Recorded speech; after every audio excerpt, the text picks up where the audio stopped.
up in the mix because Frederick Douglass decided his birthday was going to be February 14th. Yes, he did. And then Carter Woodson said, you know what? I'm going to jam Negro History Week in here, too. Right in here. Right in here. You can't mess with our people. Man. Okay, so let's say this, because there are people that complain, well, Black History Month is the shortest month of the year, and it's, blah, blah, blah, blah, blah, blah, blah. Tell the people about Carter G. Woodson, just because you are this guy. No, please break this down for us. I mean, well, it's funny. In a sentence, you just started it. I mean, Woodson was born in Virginia, now West Virginia. He worked in a coal mine until he was 18 years old before he could go to high school. He finished. He went on from that coal mine to become only the second person of African descent to get a PhD in history from Harvard. Or anyway, the first one was Du Bois. His mother and father could not read, but they made sure all the children could. Two of his uncles were Civil War veterans. They are the ones who taught him and his brothers and sisters to read. Woodson went on to establish the Association for the Study of Negro Life and History. He did that in 1915 in Chicago, the Black YMCA, still there on Wabash Avenue. And then he set up shop in D.C. after traveling the world. He taught in the Philippines. He taught in Europe. This man went all over the world. How, Dr. Carr? How could a man, one generation out of slavery, because I think both of his parents were born in bondage. That's right. How could he go to Harvard, first of all, get a PhD from Harvard? Right? Yes. I think he went to Fisk as well, or was that Du Bois? Well, Du Bois went to Fisk. Woodson went to Berea College in Kentucky, which was one of the only integrated schools in the South. Yes. Well, you know how he did it? He did it the way you do this show every day. He's not going to take an L. And Woodson would remind people all his life when things would get tough, and his students, he trained a lot of historians too, mostly men. But although he subsidized Zora Neale Hurston, he paid for her to go south and get the testimony of enslaved Africans, the book that just came out, in fact. Barracoon. That is a book that Carter Woodson subsidized Zora Neale Hurston's trip to Florida to talk to Casula Lewis. And so Woodson was helping her get the stories. But anytime things would get tough and these young people would say, oh, so you're working so hard, Woodson said, I worked in a coal mine. Ain't nobody going to outwork me. He would remind them all the time. That's how he did it. But of course, Harvard didn't have a lot of black folks. Understatement. Exactly. How ironic is it now that in 2020, their freshman class, I think this is the second consecutive year, but they are majority non-white. A number of students, well, many of the Continental African students are coming, and students from the Caribbean. But anyway, Woodson, his hard work and determination really played the major role. And he did not take anything from anybody. He got money from some white foundations, but he mostly got money from regular black folk, rank and file black folk, the black church. I wonder if Robert Church was involved in that too. Oh, yeah. Robert Church, Mary Church Terrell. These are all, and the sisters especially. One of his closest friends in life, two of his closest friends. In fact, you were mentioning one before we came on the air this afternoon, the great Nanny Helen Burroughs. Very good friends with Carter Woodson. Also, Mary McLeod Bethune, who became the president of the association. She wrote the first tribute to him after he passed in 1950. I need you to help me today, Dr. Carr, because I'm struggling. As I sit here every day, and then we go into these social media spaces, which I think are the bane of our existence.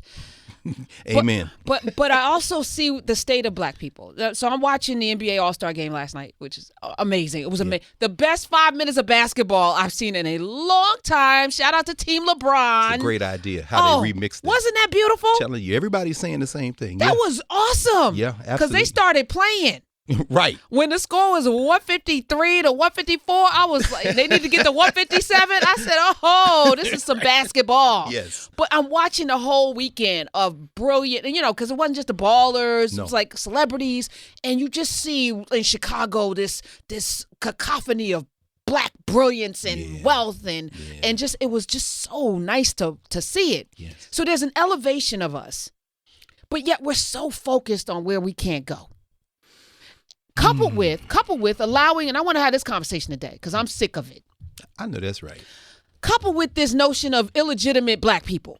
Who gets to be black? Who's not black? Who's black? Whether we talk about Kamala Harris, Barack Obama, this person's from the Caribbean, this person's African, they're not black. They shouldn't be in our movies. Yes. I watched this great documentary over the weekend done by a British filmmaker talking about black people in film. They Gotta Have Us. Oh, the new one, yeah. On Netflix. On Netflix, yes. Woo! I haven't seen it yet. How is it? Amazing. Last time we get to see Diane Carroll. Last time we get to see John Singleton. This British filmmaker did the damn thing. And then he was talking to David Oyelowo, who played Martin Luther King, which a lot of people had a problem with. But that movie wouldn't have gotten done without him. Right. He brought Ava DuVernay in. Right. He funded a lot of the things that happened. And he's like, I'm going to play Martin. Yeah. I'm putting my money behind this. 6 other directors came in. They couldn't get it done. He said, I think Ava DuVernay could tell this story. Yes. So you want to complain about this, but yet when stuff doesn't get done, it's the man. No, it's us. No, that's us in our regard. And it's interesting. Our memories are so short. And I think social media has a lot to do with that. Technology. It's not our fault as living beings, but the technology has disrupted our memory. Paul Winfield played Martin Luther King in, what was it, like an 8-hour multi-episode series back in the 70s. Martin Luther King has been played multiple times on television. He's been played in the films. And so when David Oyelowo comes along and says, I want to play him, and people say, well, he shouldn't. Wait a minute, pause. He wants to play Martin Luther King. Please understand. And like you said, we were talking about Carter Woodson. I know we're going to keep talking about Woodson. One of the things Carter Woodson said in 1933 in Miseducation of the Negro, he said, one of the problems we have is that when we want to do something for the race, people look at us like we crazy. And he says, you have to also understand that when we have entertainers, he said, black people think because I can sing or because I can tell a joke. And he literally writes this. In the 1930s. Yes, 1933. Woodson says, and this, mind you, this is the time when Paul Robeson is making films, a trained actor. In fact, he says, Ira Aldridge and Paul Robeson are 2 trained actors. We should lift them up. He says, but this society will go and find black people with no training and have them cut a shine and laugh and tell old plantation jokes. He says that's the type of thing that they want to see, and we need to be embracing those of us who have training in the arts. David Oyelowo is a trained actor. People say, why these British people come away? Wait, did you see that they studied? Like Angela Bassett studied at Yale, like Chadwick Boseman studied at Howard. You have people who are trained actors. Don't get mad at that, brother. Go out there and produce some more people and make your film. Everybody can make a movie today. And Ava DuVernay will be the first to say that sister, always talented, wasn't trained as a director, but you can see with every project she undertakes, she's growing as an artist. She's learning the technique. And I know, living in D.C., one of her close elders, the great Holly Garima, who made Sankofa, when she comes to D.C., she goes and hangs out with Holly. She's soaking up the knowledge. And now she's bringing on this new generation of black filmmakers, particularly women. That's how you do it. You build institutions. Anybody complaining, if you're not helping with the work, you should probably just pay your money, watch this film, and then, go on about your business. Stop trying to tear us down. Come on. Yes. David Oyelowo said that he probably knows more black history than most black people because of all of the roles he had to study for. That's without a doubt. Speaking of one of the roles, he was in Queen of Katwa, which was a brilliant role about a man teaching young people how to play chess in Africa. No question. One of the stars, Nikita Pearl Walegwa, she died at the age of 15. She had a brain tumor in 2016 that she seemed to have recovered from, but it came back. It was found. And because of where she lives in the world, they didn't have the resources to actually help her. And she played an amazing role. She was Katwa's, friend, but she was brilliant. And she got her ass kicked by this girl that came from nowhere. And she had been studying it a long time, but they ended up, y'all got to see the movie. It's amazing. But that this young lady is dead at 15. Just because of where she was born in the world, just because of the lack of resources. I just want to underscore that too and shout him out, because that's a film that would not have gotten made without him as well. No question. And it's good to see those young actors and actresses. What's the sister's name? Her people are Kenyan. I think she was born in Mexico. Nwongo? Yes. Lupita Nyong'o. Lupita, shout out to her too. And it's interesting because, first of all, chess came out of Africa. Out of Saudi Peninsula, across North Africa, through the Moors. And they're the ones who taught chess. Wait, Dr. Carr, I was told chess came from the Asians. Of course. They would say that. But it's clear that the Africans and the Arabs, the Muslims, taught the Spanish, and then it spread through Europe. So we know another thing as well. It didn't come from Europe. But I know one thing, what you said, Karen, is so important. This young sister passes because of, among other things, the lack of things that every human society should have. And you shouldn't be in East Africa. You shouldn't be in Kenya. You should not be in Uganda and not have access to basic health care. And this sister right here, she's a celebrity. all the attention she brought to East Africa. And this is Disney. This is like the Death Star. This is the battleship. In other words, once you've gotten in that Disney market, you have the possibility of not only reaching everyone, but making people aware. This shouldn't have happened if it really came down to facilities. And they had raised money the first time she was diagnosed to get, I mean, but again, to have to like do crowdfunding basically to. Right. So again, our focus is not where it needs to be. 866-801-8255. I have you in today because I want to talk with somebody brilliant. I was so excited. The possibilities are endless when we bang up against each other with knowledge. You know, when you come with something that's more than just your opinion. That's why I love our conversations, because you be having the facts down, and this is the way it should be. We should be having conversations. More than facts. I'm just curious. I just need to know. I don't want to say I heard it somewhere. I want to know. Me neither. Chess came from Africa. I want to know. I want to know Owari is the oldest game ever, and it's so complicated. I want to know. See that fact right there? People missed that. Y'all better slow down now. Rewind this right here. Y'all pick up on that Owari. Y'all find out about that game, about these board games that black people created. Come on.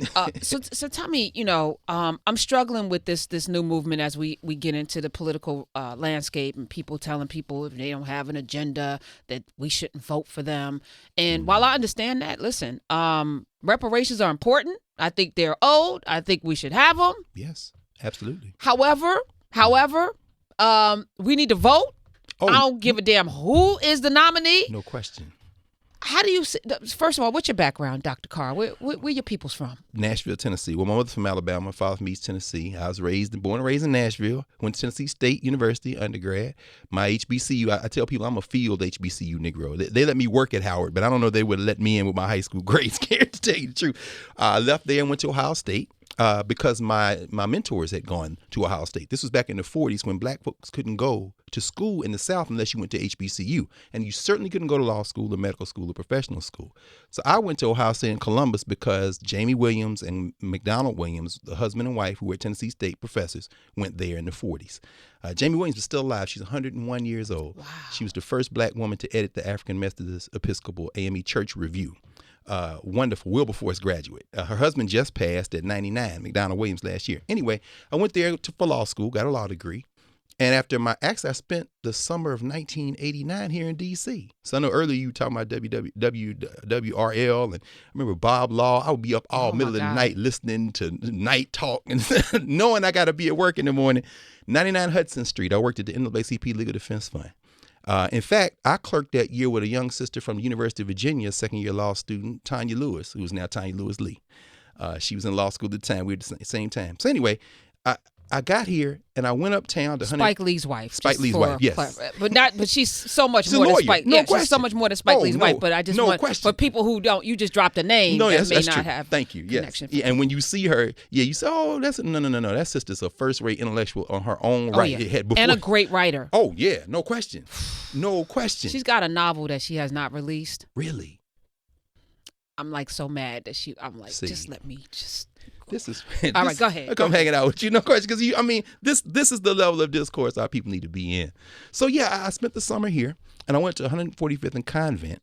The young brother who is now the chair of Black and Puerto Rican Studies at Hunter College, my man Tony Brown.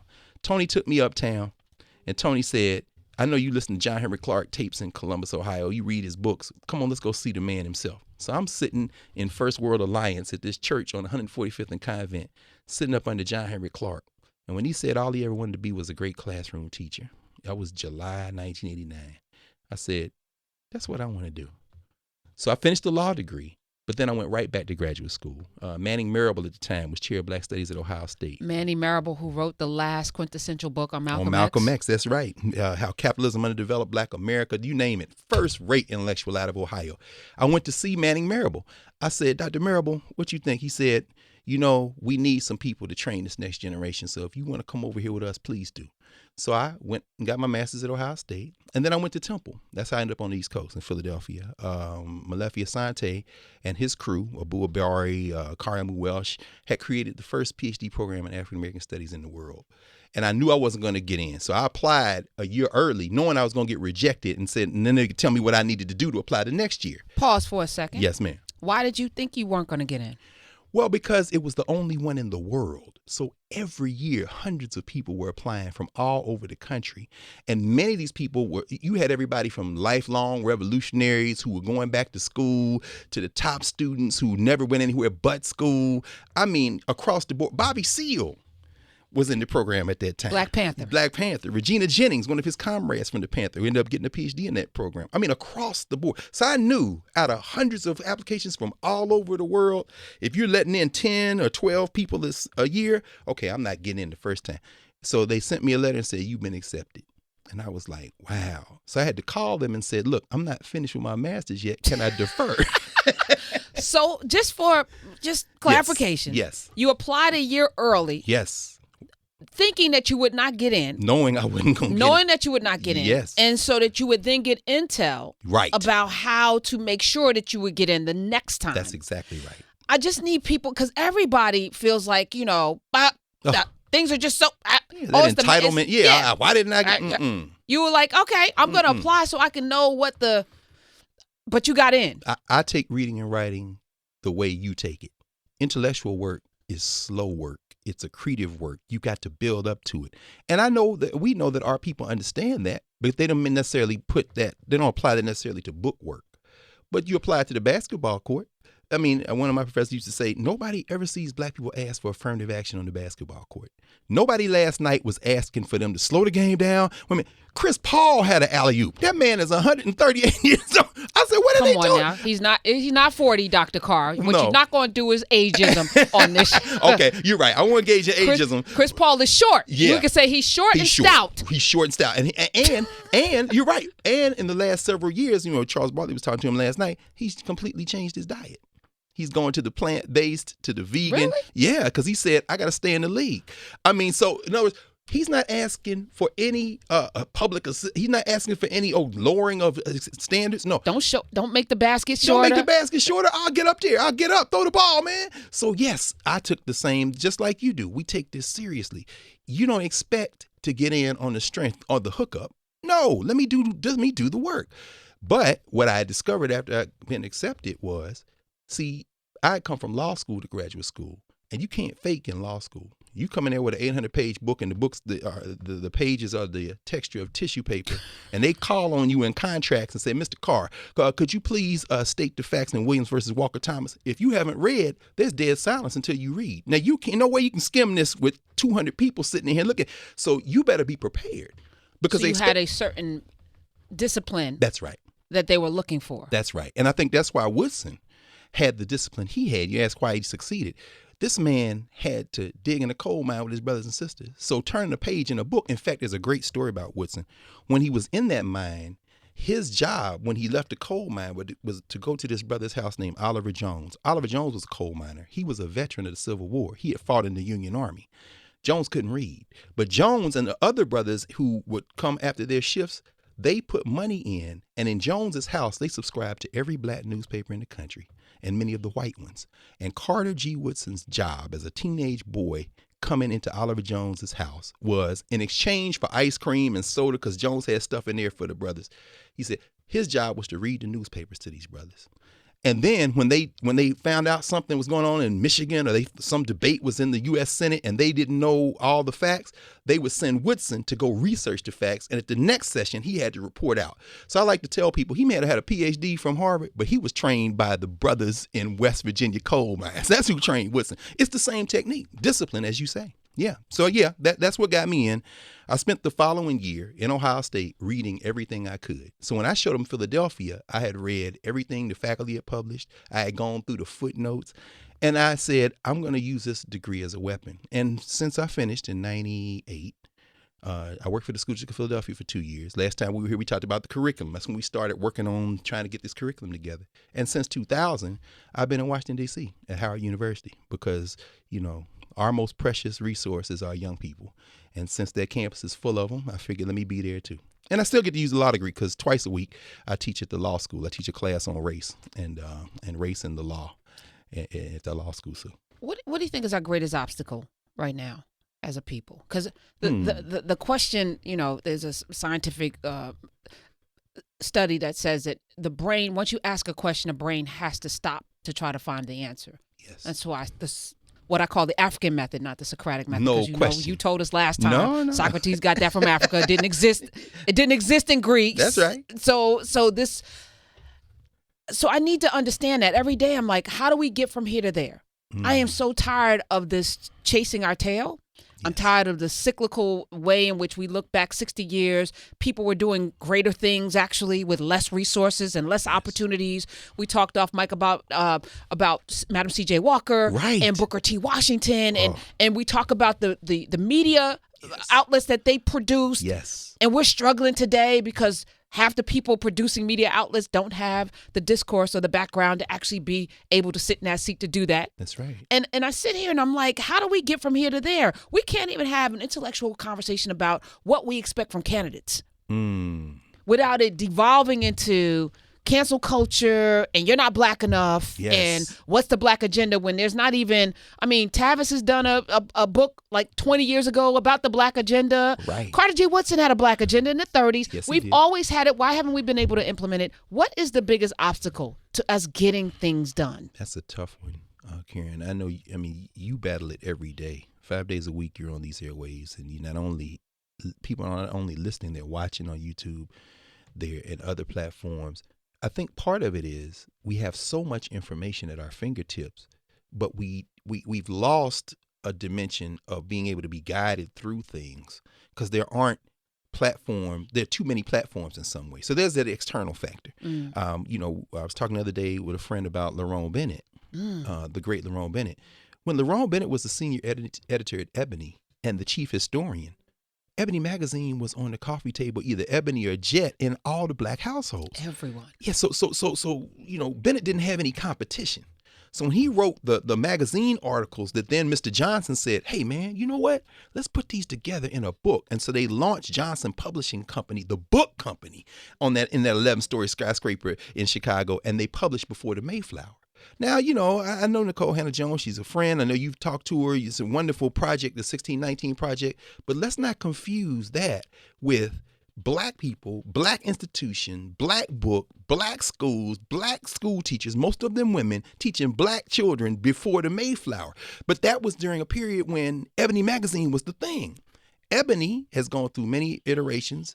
The skyscraper has been auctioned off. They just auctioned off all the art that was in the skyscraper. Swan Gallery just had an auction on the 30th of January this year. So Ebony's gone. Lerone Bennett made transition. Mr. Johnson made transition.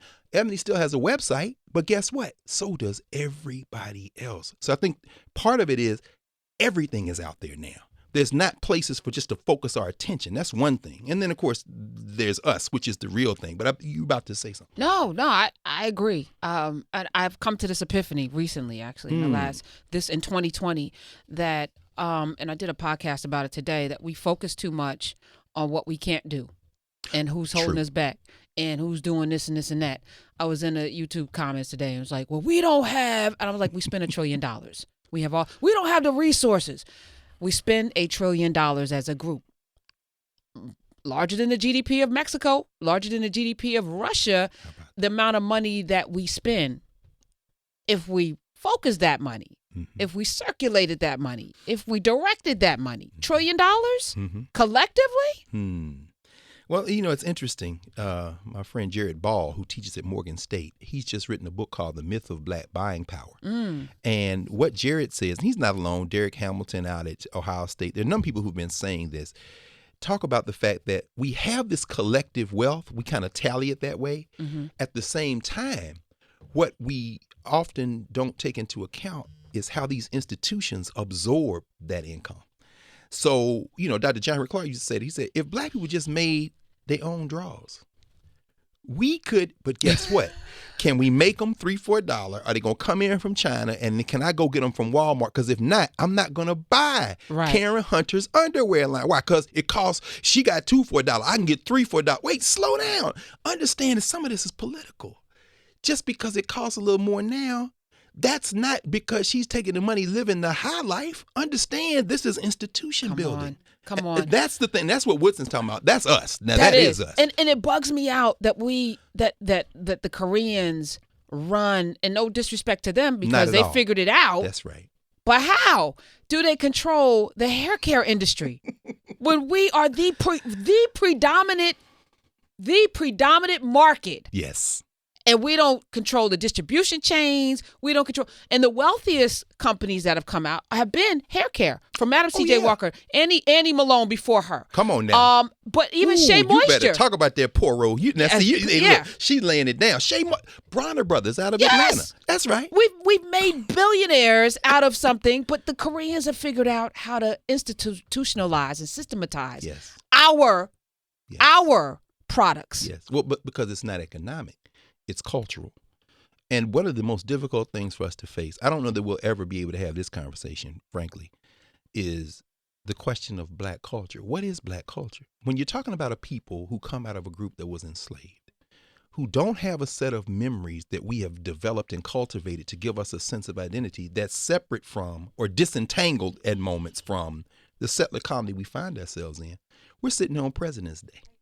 As you opened up, there are people who are saying, let's talk about George Washington, or let's talk about the enslaved at George Washington's place. Yes. Let's talk about Abraham Lincoln. Lerone Bennett wrote a book called Flourished into Glory, where he basically bodies Lincoln. He takes on the whole Lincoln scholar mafia, and they mad at him, but he says, I don't care. I got to tell the truth about Lincoln. Lincoln was a racist. Lincoln wanted to get rid of all these people. Come on.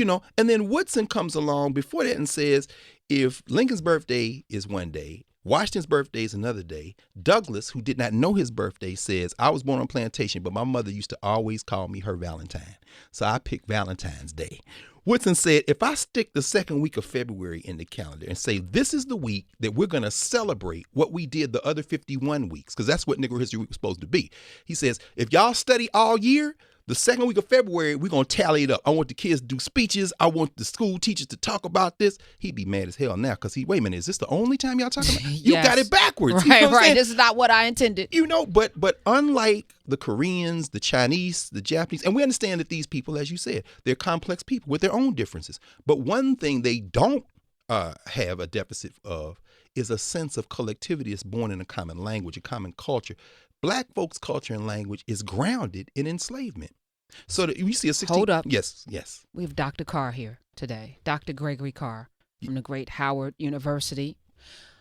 I'm going to challenge you. Please. And I need to. Yes, right? This is good conversation. This is what we're talking about. This is President's Day, so no one's listening. But I want to have this conversation with you because I know everybody's listening to you. No. Everybody's. This is a holiday. Nobody's tuning into the radio. So can we have an honest conversation? I hope so. Okay. Yes. Last time you were here, I hadn't gone to Africa. I hadn't gone to Ghana.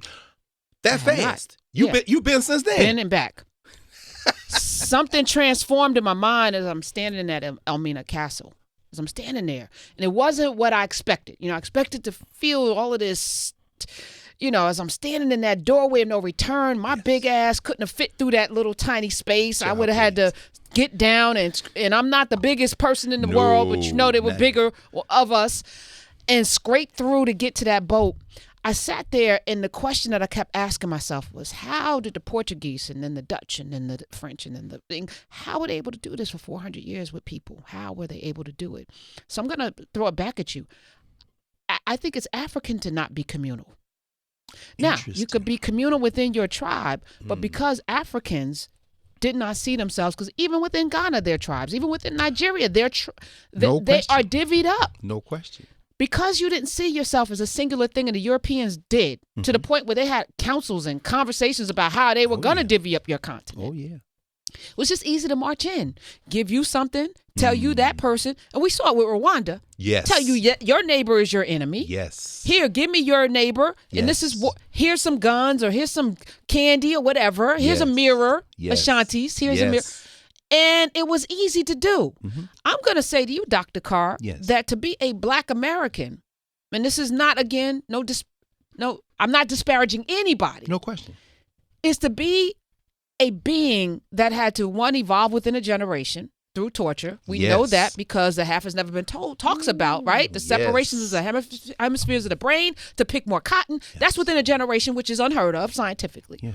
We are people that had to stuff ourselves inside to endure something for 400 years here. All right. So Elmina, in and out. Every month you die, 7 out of 10. The rest of you get on a boat. That's maybe most of you die in the boat, but the product of that, somebody that endured all of that, and then came here and then endured all of this, right? Mm-hmm. Making chitlins, something we talked about off mic as well. Yes. You're going to give me snouts, hoofs, entrails. Tails. I got to figure this out. That's right. That's right. And I got to make it taste good. Because other people will put a foot in some soup and just eat it because it's sustenance. We made it delicious. Sure did. It's disgusting stuff. We made the gizzards and livers. Oh, we made delicious. No question. Which means there's a level of ingenuity. Oh, yes, no question.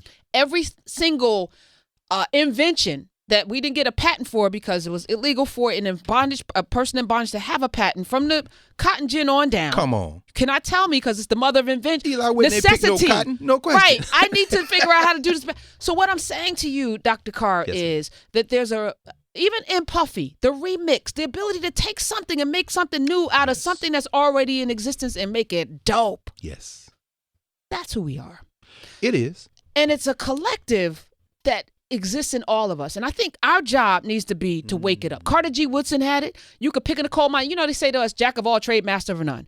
Well, we actually had to master everything. Oh, no question. So, I can probably pick cotton, make music, do math. Right. Find blood plasma, figure out. I could probably do all of those things. That's right.